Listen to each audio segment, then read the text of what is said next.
Hello, everyone, and welcome to Mineverse podcast. I hope you guys are doing good.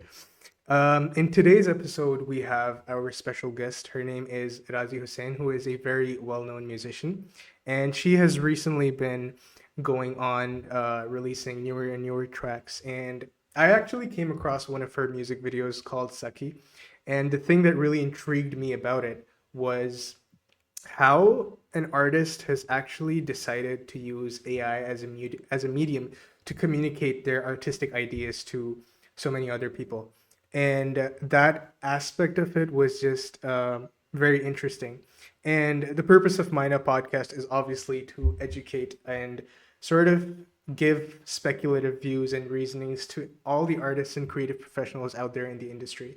So, with that being said, I would like to call Razi on board to introduce herself. So, yes. Hello, Fawaz, and hello everyone who are watching us on the podcast. Thank you so much, Fawaz, for the kind words. And I'm Razi. I am originally from Pakistan. I was born and raised there, and then I moved to the UK 5 years ago.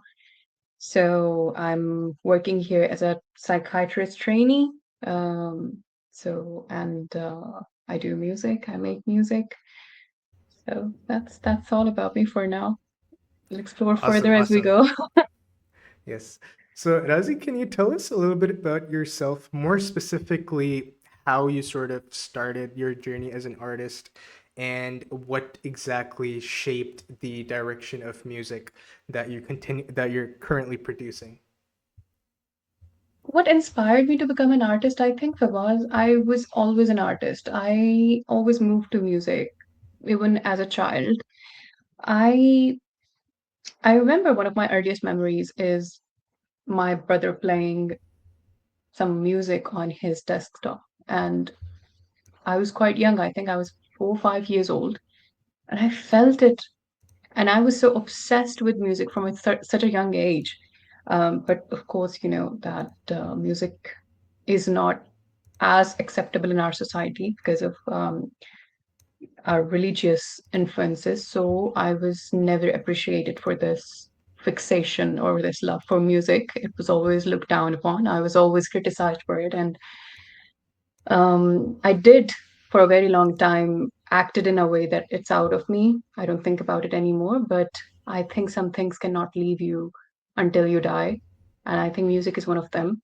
So, because I was moved by music externally, then it shaped me. And I started writing my own songs from very young age, like 11, 12 years old. I think that's when I started writing my own songs, making my own melodies. And I used to keep a little diary or a journal to write my stuff in. So that was my journey. But of course, I was not allowed to pursue music as a career. My parents wanted me to become a doctor.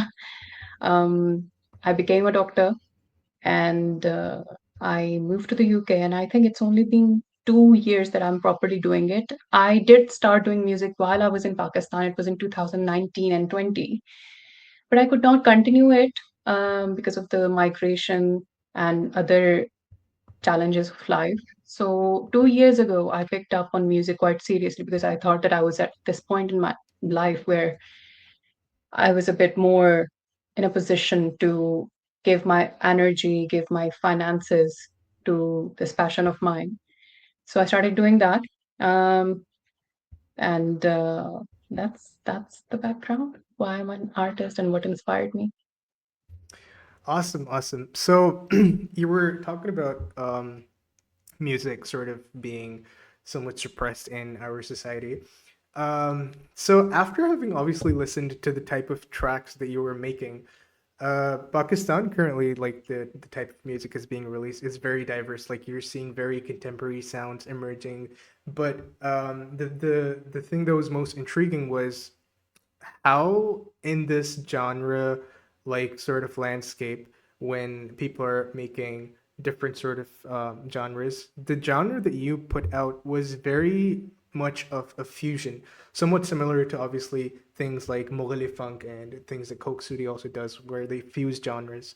And the thing that I think really sort of stands out in your tracks is how you blend like age old traditional lyrics and also ragas with contemporary sound. So can you like obviously expand a little bit about that and in terms of like how does maybe like these age old influences shape your music? Like where do these specific inspirations come from?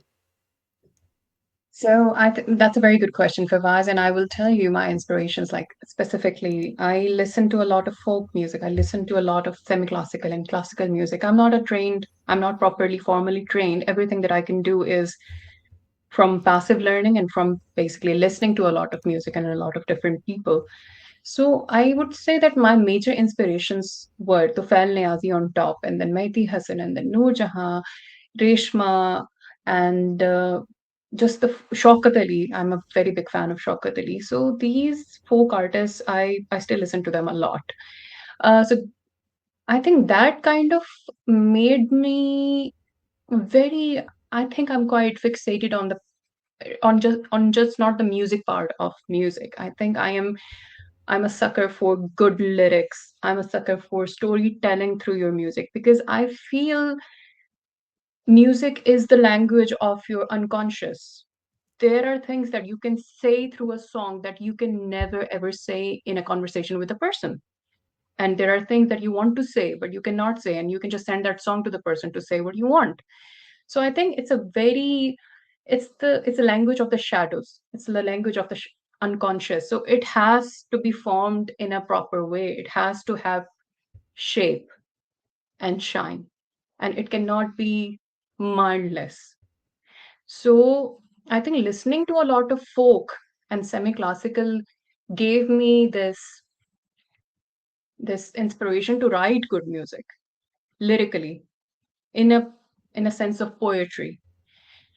And then again, the melodies are heavily influenced by folk and again semi-classical. So yes, I think as they say that whatever you become, what you eat. So as a musician, I think you begin to create what you listen to or what you consume, especially in your like formative years. Um, so yes, that's that. And as you said that I do I do look like like a fusion artist. I say yes, that's true to a point. And that was not the first that did not come as a first choice to me when I started doing music. Of course, when I spoke to different people like music producers, I was told to do the pop music, the Afrobeat stuff, the stuff that is famous and that can get you into the charts. And I did that, and I regret that because that was not authentic. And I also feel that if I'm not able to listen to my own music, then I have failed as an artist Yeah, because definitely.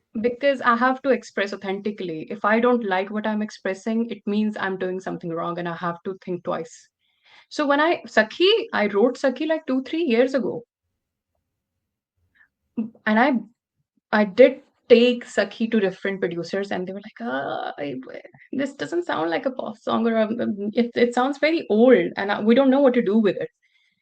So it was heartbreaking because Sakhi is, I have a certain emotional attachment with Sakhi, but I believe that everything has its own destiny, and I had to wait those 2, 3 years. And then I'm not sure if I'm supposed to expand on how Sakhi was formed now, or if it's one of the questions that are going to come later in the interview. Yeah. So just please guide me, otherwise I'll keep going Yes, on yes. and No, no, on. definitely, definitely. No, awesome to hear like the storytelling and the world building aspects of music that you're, talking about. Um, so I wanted to ask, like, obviously the storytelling aspect is very important and key in the musical tracks that you're making, and as you also mentioned earlier in this interview. Um, a while ago, I was actually looking at this Instagram reel, which was talking about music marketing and how like music is, although it is an art form, but to become an artist who goes viral, there's like multiple pathways. Right now, like if you look at the global landscape in terms of musical producers and artist managers, people usually start off with a very artistic direction, and then slowly and gradually the music they produce becomes more of like a business, and the tracks that they make somewhat start to get like productized and turned into products. Like, hey, this track is performing well, I think we can market it. How can we market this track? And even if we are marketing it, should we make like short form content? What is the way that we're actually going to push this content, this track that we made out? um in like this crisis of music marketing and making your track go viral, or even if not viral, heard a lot, where did you see yourself when you had Sakhi, like the track that you created? What did you think? Like, did you have any idea in mind how you're gonna push it out, and what led you to like eventually, collaborating with AI artists and like as it follows?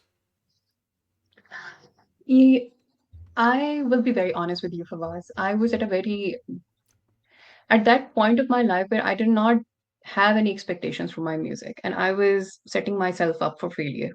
To be very honest, I was like, I just have to do it as a job. I have to release song, and I don't have to think about how they do in any metric. Sakhi, when we produced with S and Bhai, that's another story. I will get back to that. So we finished Sakhi, the audio track for it, and now we're thinking about what can we do about the videos. Now, Sakhi has this core element of nostalgia and grief. And I did think about it that if I go into a studio and I dress fancy and I have two, three shots of myself singing Sakhi, that is not going to hit the same. That is like, makes it about me. That does not make it about the experience of people that they try, like that they have in their minds, that gets brought back by this track when they listen to it. So I again spent good amount of months thinking about what would be the right way to do the visuals for Sakhi. And I was lost, honestly. I did go through a lot of music videos just to get inspiration, but nothing was hitting the same. And I remember that one day I was just scrolling on Instagram and I saw Murad's reel. So Muradov is the AI artist who has done Sakhi's video. I saw that video and I remember I saw it multiple times. Like I literally stopped it and I looked at the visuals and the details and I'm like, I was blown away. What is this? Murad is in Azerbaijan. So I just took my chance to send him a message and say, I was very honest that, hey, I'm an artist. This is my background. I'm looking for a music video. Would you be up to do that? And he agreed to do that. So we jumped on a call. We discussed the initial idea. Now he doesn't speak Punjabi, he doesn't understand Punjabi. So I had to translate that song simply and clearly enough so he understands what the core of the song is. What is it about? So we can bring in the right visuals. Because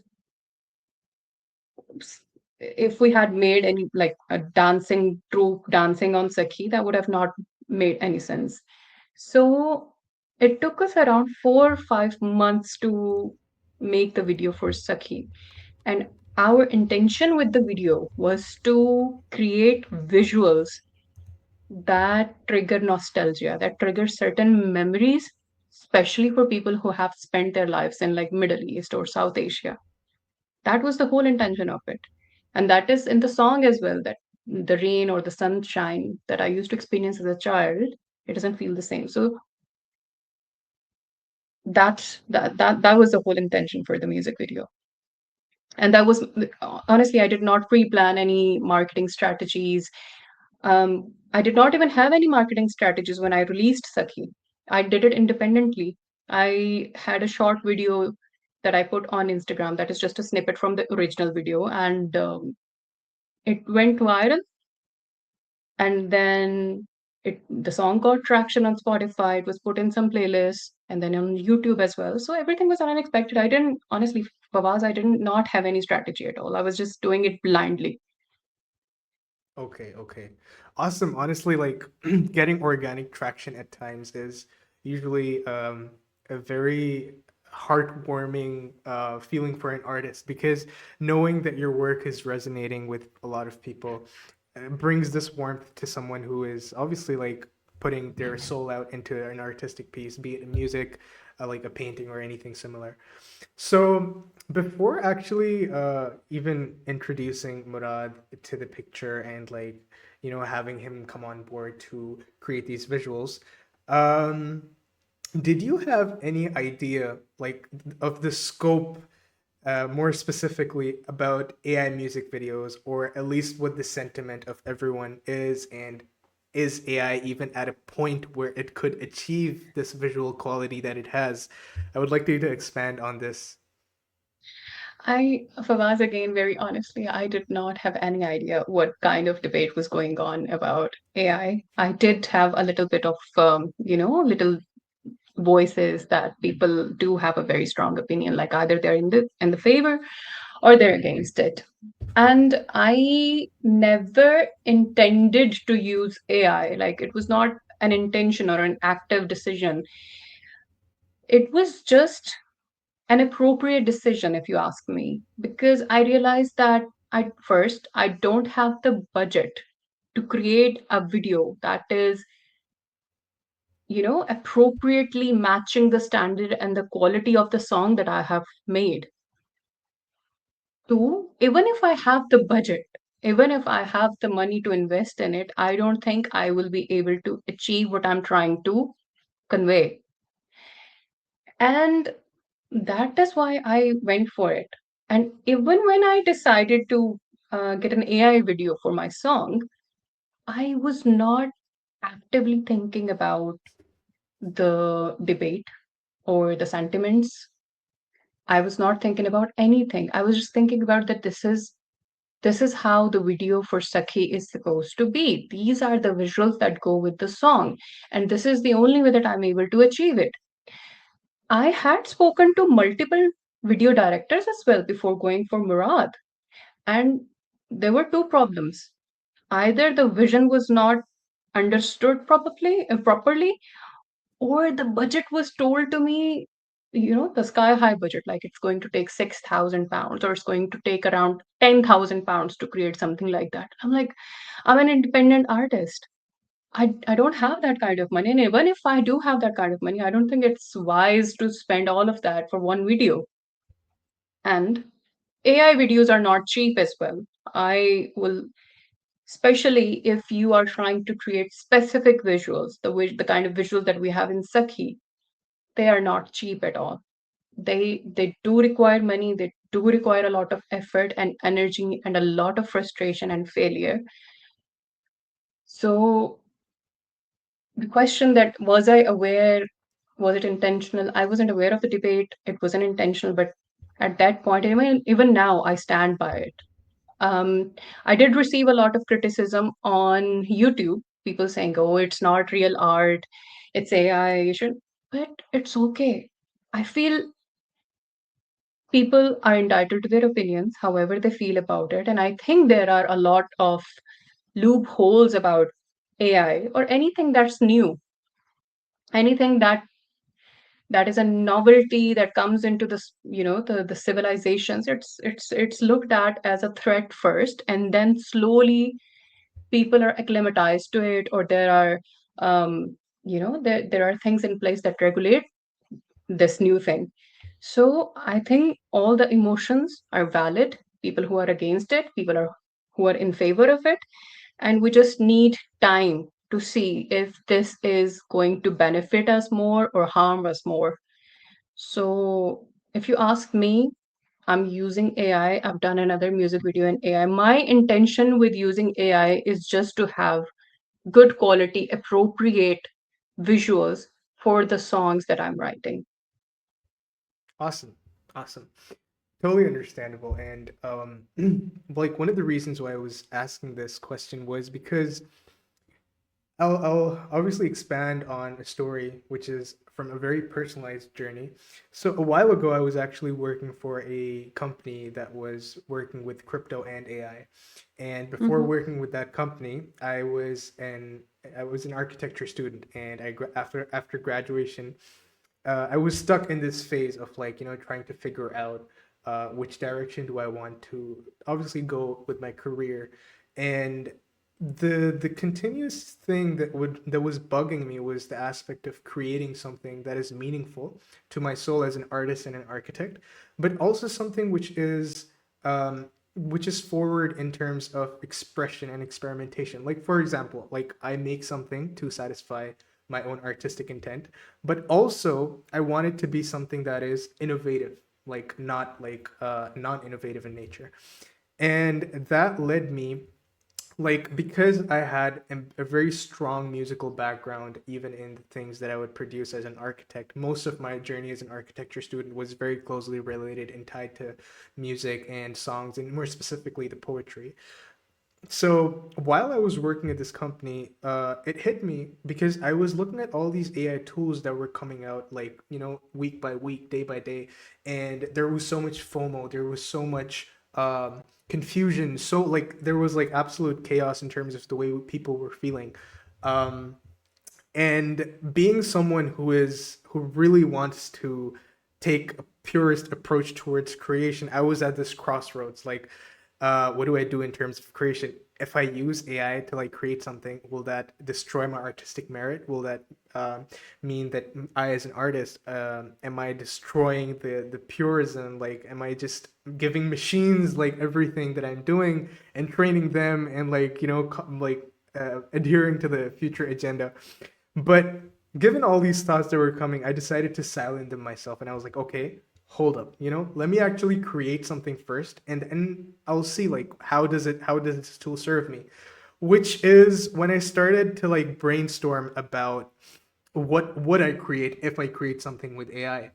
And I knew that I wanted to create a music video more specifically, and that was because of my closely knit relationship with it throughout architecture school. And the track that I really wanted to give a music video to, being an architect, was Sasoki Malape, and more specifically the remix that Andre Antunes actually did.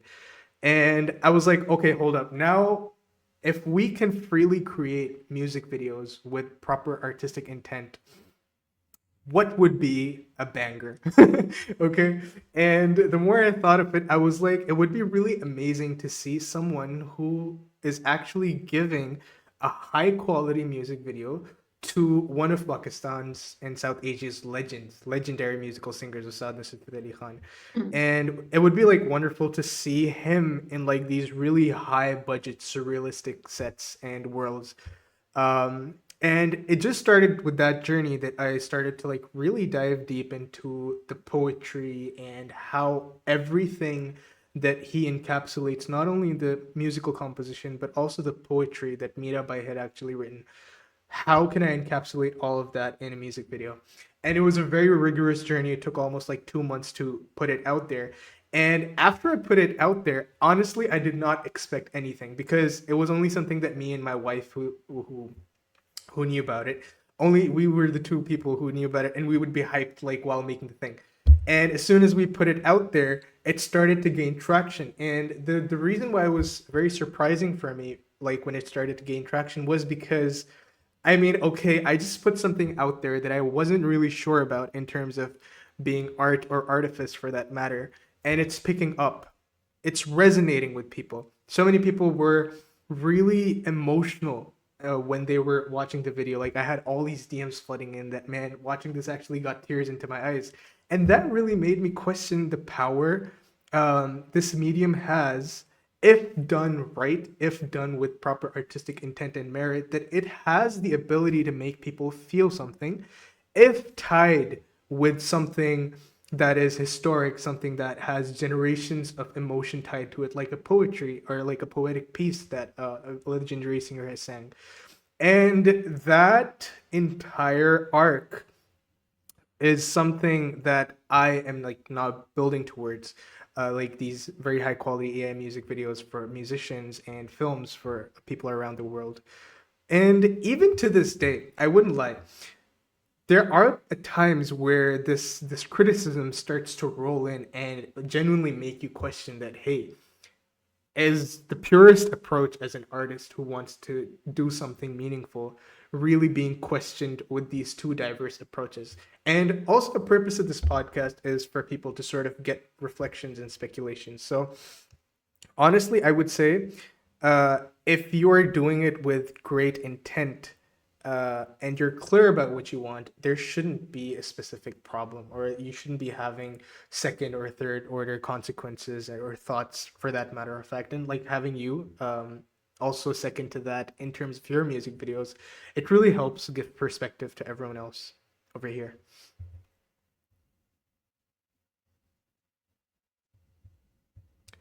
Okay, so now we're going to move on to the next part of the interview, which is um, where we will be expanding a little bit on the visual language that your stories and the world building that Saki offered was in terms of like storytelling.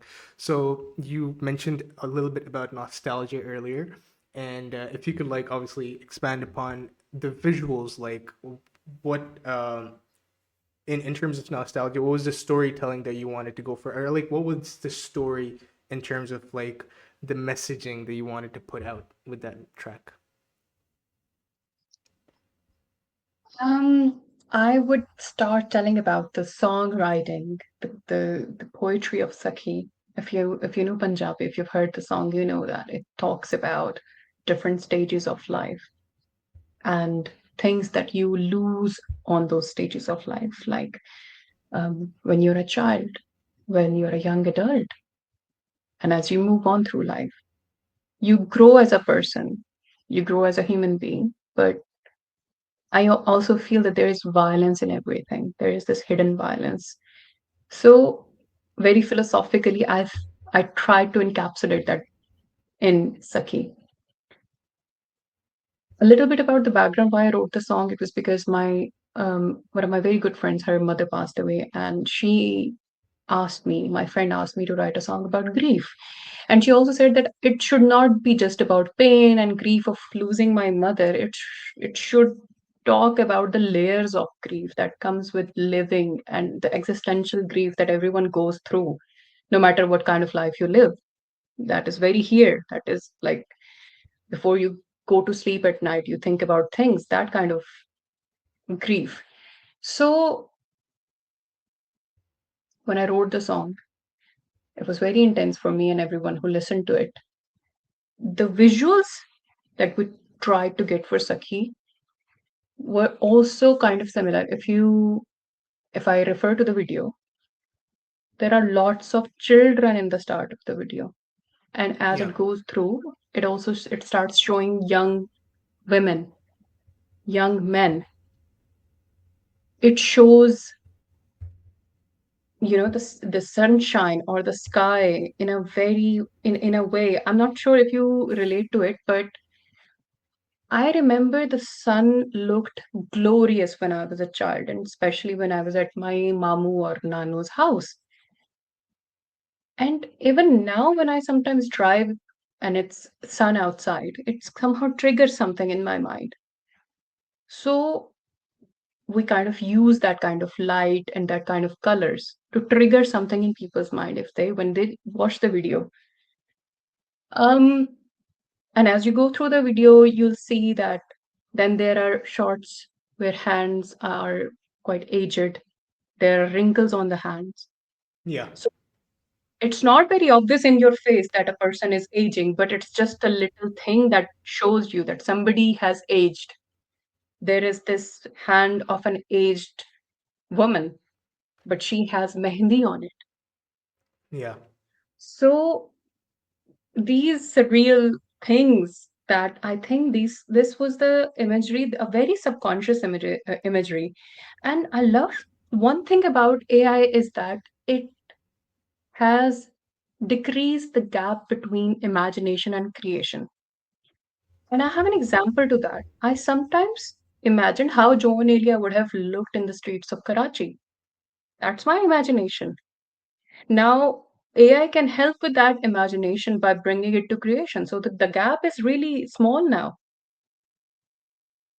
So I personally feel, of course, everybody can disagree with it, but I personally feel that AI is a very, very good tool to bring the subconscious elements that are very hard to execute externally. Like if you get all the teams involved and make a film or something. It's a hard thing to do. And there are still gaps. There are still things that you wanted in a certain way, but they're not done in a certain way because there are multiple people involved. But with AI, it's very focused. You can tell it what you're exactly thinking, and it can bring up the results according to the command that you're giving.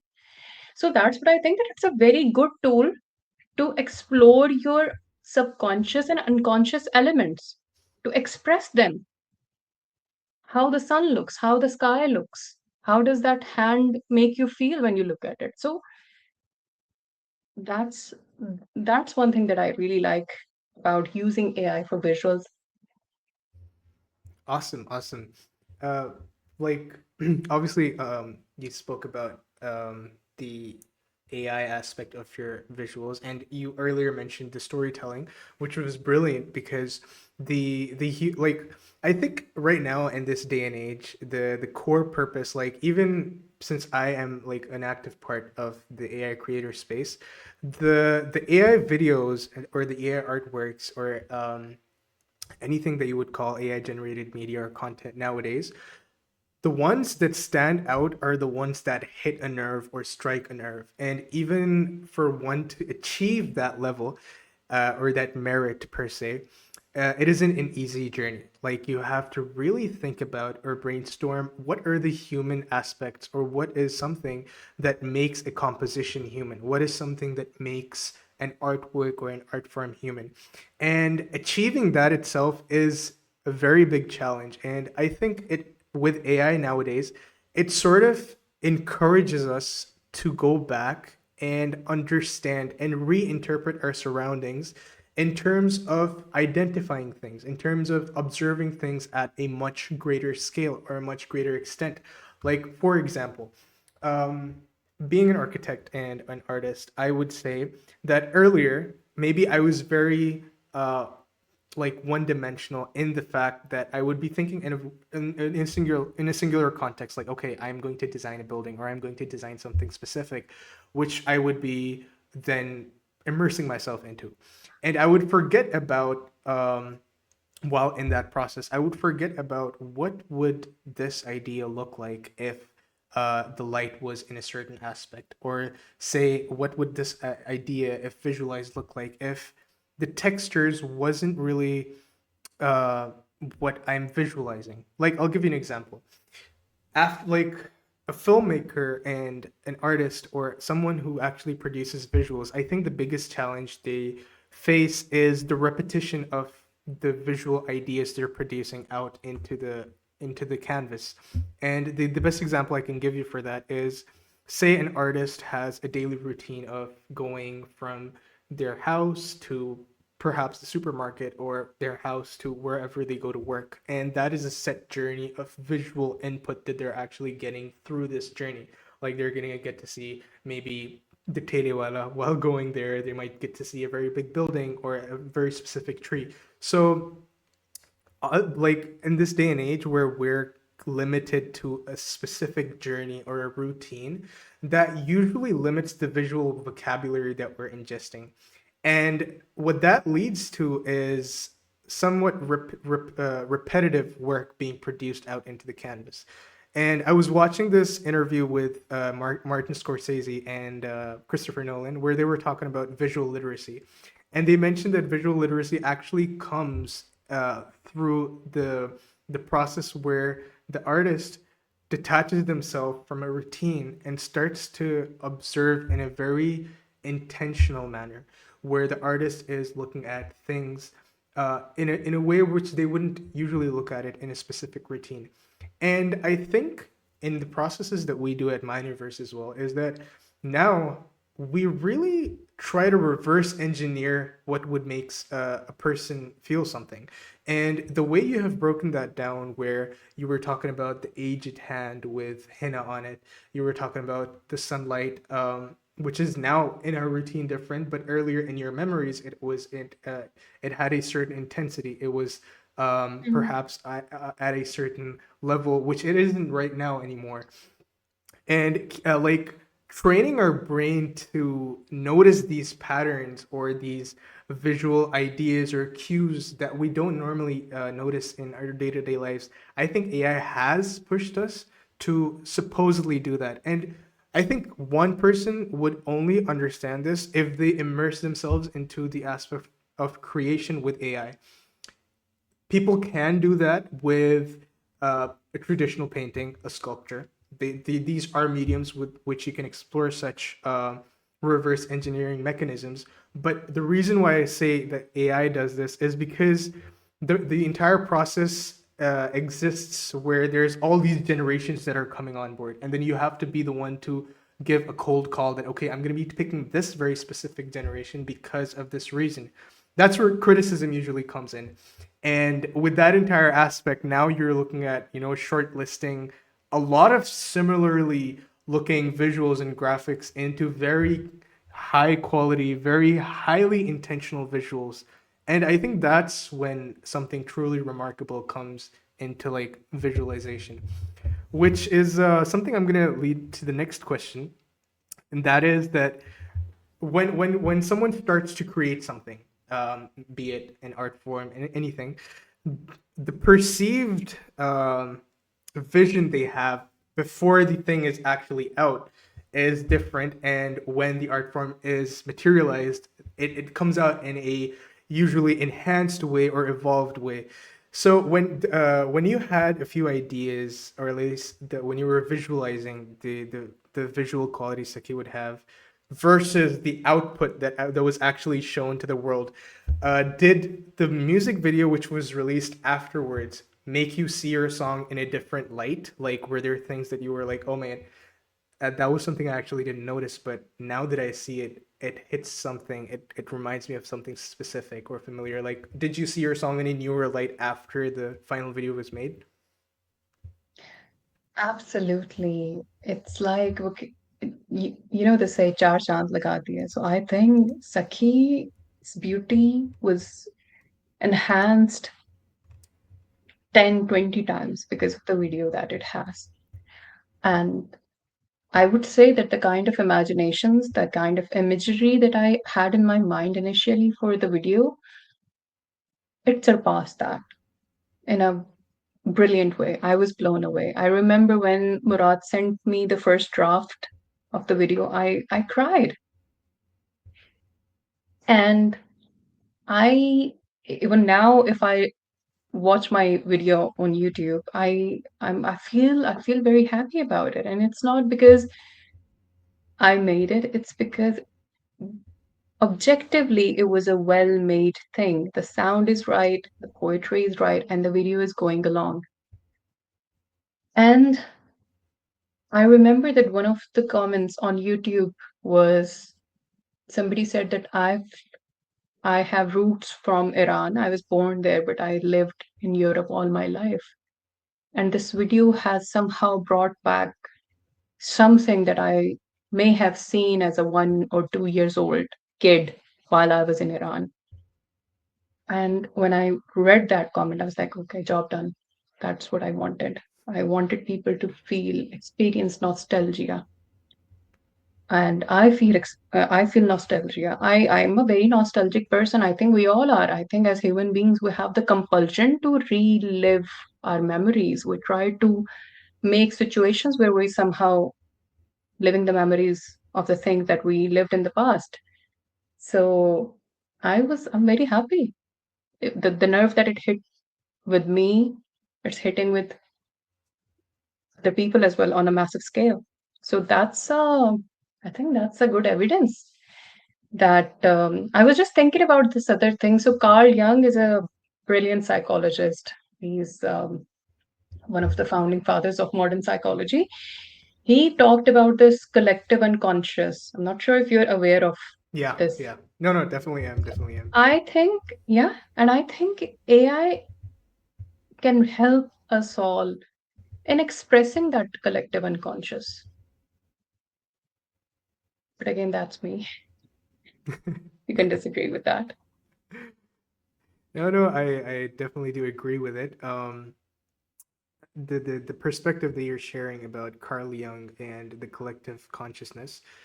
Now, being someone who has been a part of the crypto AI industry and now the AI creator space, the the primary backlashes usually people get is about the aspect of stealing data from artists because like OpenAI and all these big names that we're currently seeing, the way these AI tools are able to pull these quality visuals, it involves some data that was actually scraped off in the internet, like like Google space and all these areas, where works of artists were like scraped alongside these massive data training centers.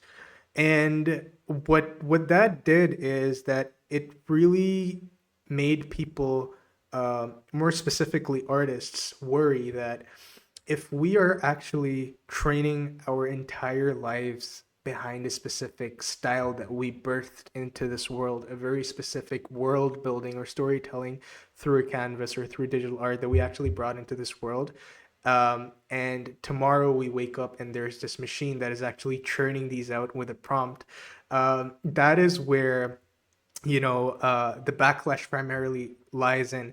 And the funny thing is that now there's multiple companies, and I will make sure to link them down in the description below when this interview is out, who are actually training on data which isn't copyrighted by artists. Like there is like the Creative Commons license that YouTube also gives in, and other artists also actually allow people to go ahead and use their artistic works to expand on and transform them into different works.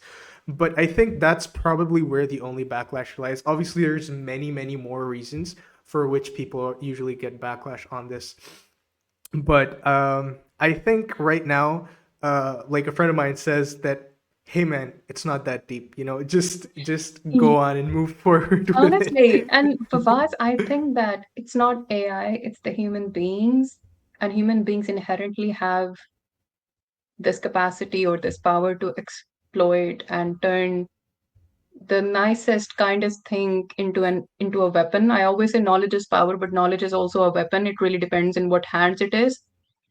So Yeah, I do think it's the people what they intend to do with AI. It's not inherently bad. And I was reading into it that it's stealing the work of artists, and I think that's not the way about it. And there should be things done about it. There should be regulations. Maybe those artists need to be paid every time an AI software generates something similar to their art. They get paid every time.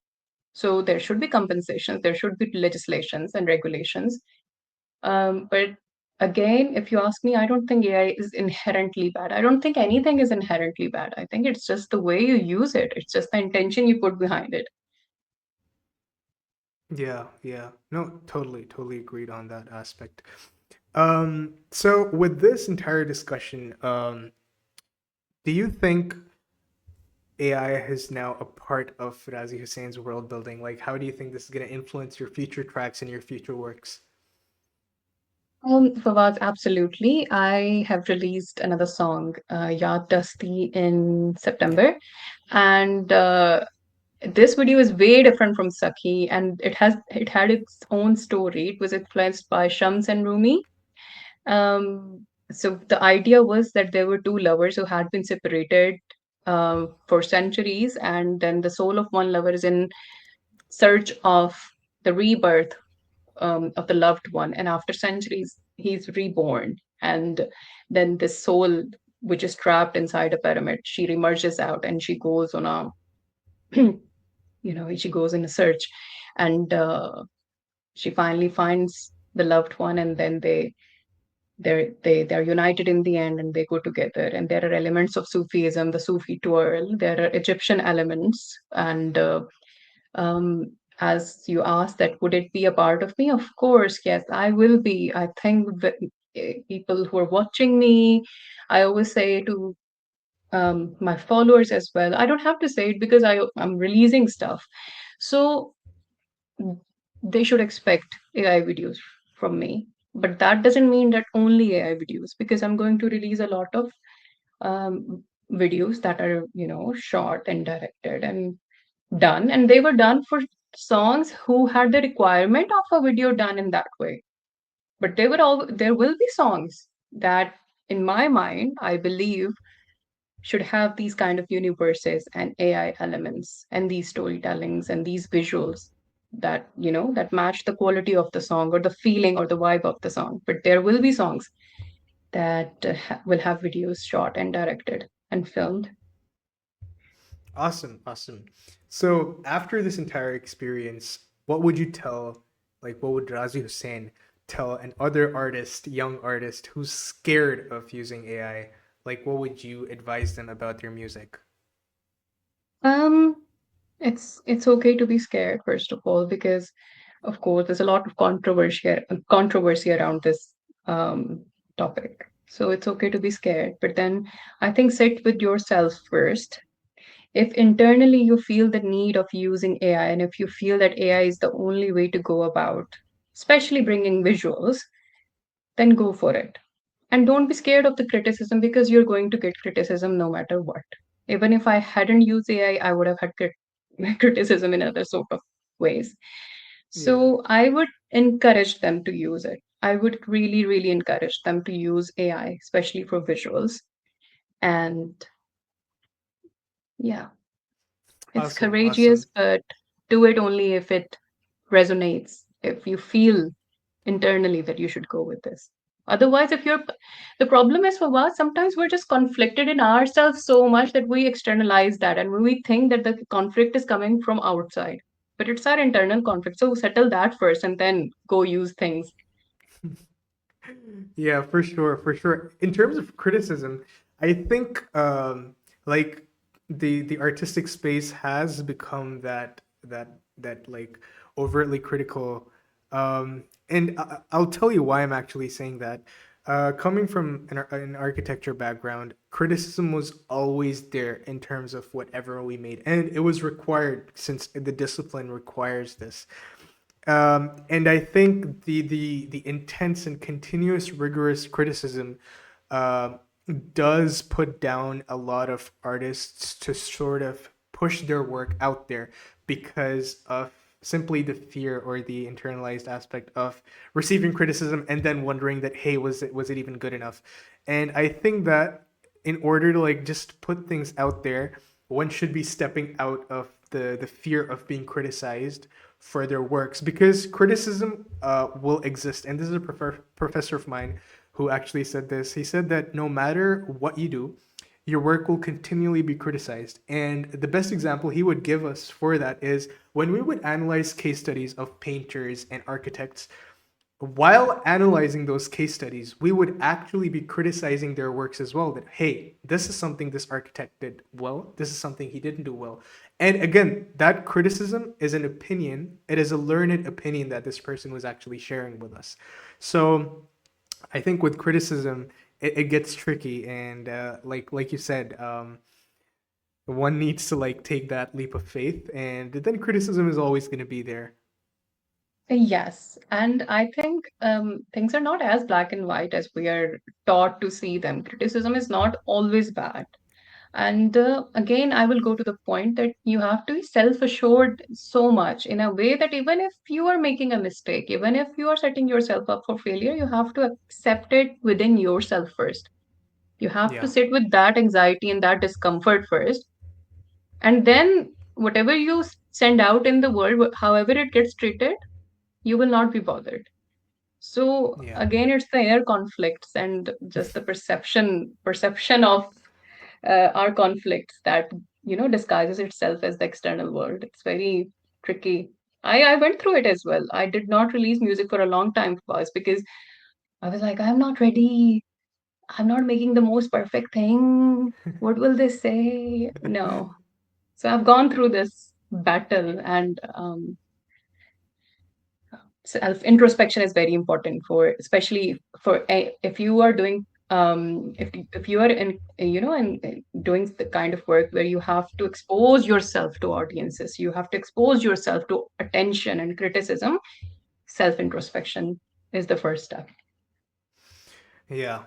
For sure, for sure. So that brings us to the ending segment of this interview, where we usually ask our guests the title of this podcast. Are we cooked? And then they will answer about their speculations in a very short manner. So, Razi Hussain, um, as AI and musicians in this day, age, and era, are we cooked? What does cook means? Oh my god. So cooked actually means like so people usually use the term like the term cooked is actually a Gen Z term, or I think it's definitely gonna be in the Urban Dictionary. It's more like, hey, are we like you know, uh are we like I would say are we about to get replaced, or like a panicky term that, hey man, are we cooked? Like Are we, have we messed up? Kind of thing. yeah, Is yeah. that, Like how are we, we oh, should okay. we get should we be worried? Like, hey, are we cooked? Like, should we be worried about this? Um, I think, are we cooked? Um, in terms of AI, yes, partially. Okay. Yes, because Okay, and of course the regulations and the legislations, and there are so many open loopholes that need to be filled. And but I am very hopeful. I think human beings, they do panic. Again, as I say that every time a new thing is introduced into their civilization, they panic, they get threatened, but they're very smart and clever and they make a way around it. So I'm very hopeful as well. Right now, in these times, yes, there are lots of things, there are lots of gaps, there are lots of loopholes, threats, but I'm hopeful. We will not be cooked for long. okay, that sounds awesome. That sounds awesome. So, and with that, guys, we have the ending of this podcast. So, for anyone who has been watching right now, Minerverse will be hosting a free masterclass on AI filmmaking where you guys can learn how to make these cool visuals, the type of visuals that we have made on Minerverse in our music films. So, I'll be making sure to link that the registration form down in the description below. I'll also leave Razi Hussein's and Muradov's Instagram handles down in the description so you guys can get a glimpse of Sakhi and see all these beautiful works that have been created. So make sure to like check these links out that I put in the description, and we'll see you guys in the next episode of Are We Cooked? Thank you, Razi, for joining us today. It was really nice and insightful to discuss these things with you. And Likewise, Fawaz, thank you so much. I thoroughly enjoyed this podcast. I yes, thank you. Thank you for asking very, I think, thoughtful questions and having and being curious about the processes and the backgrounds of the art that I'm doing means a lot to me as an artist. So thank you so much for this opportunity. awesome, awesome. Okay, guys. Bye bye.